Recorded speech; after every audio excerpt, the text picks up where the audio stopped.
I'm Rodney Williams. I'm a medical oncologist at the Jack Burbidge Cancer Center in Berlin, Maryland. So I think it's an interesting time in oncology. For the past 20, 30 years, we've been dependent on chemotherapy, and we've had a lot of success. But chemotherapy, as you know, has its toll on patients. We're now moving into immunotherapy, we're moving into targeted therapy, and they're much better, much easier on patients, but more importantly, we're seeing cures and responses that we've never seen with chemotherapy. So it's a very exciting transition time for medical oncology. I think the main side effects that people worry about with chemotherapy are, first of all, hair loss. I mean, the biggest question I get, and almost the first question I always get, is, am I going to lose my hair? And for a lot of chemotherapy, the answer was yes. And for a lot of the new therapies, we don't have that.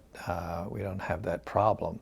There's a lot of other side effects that we see that the patients may not appreciate, with decreases in their blood cells and other things that we worry about, and we're just avoiding a lot of that.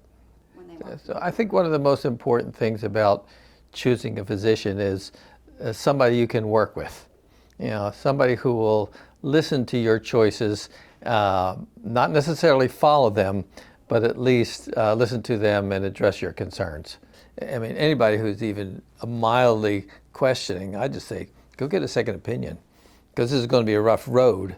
You need a second opinion so that when we run into a bump in the road, you don't look back and say, I should have blah, blah, blah, blah. That's the worst thing that happens. So I always just encourage patients to go get a second opinion. It's important to have your providers close by, and it's important to have a facility close by that knows you. ER visits are still not that unusual in people undergoing care. And if your provider is 100 miles away, you can be in trouble.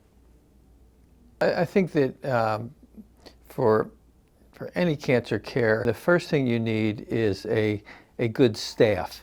And by staff, I mean not only the physicians, the oncologists, the hematologists, the surgeons, and the radiation oncologists, but you also need the support staff. You need pharmacists, you need nurses, you need an infusion center, and you just need the regular office staff. I think that we have a good balance here. You know, there's still very much a family-like atmosphere. You know all the people you work with, and you get used to working with them, and I think that's one of our strong points.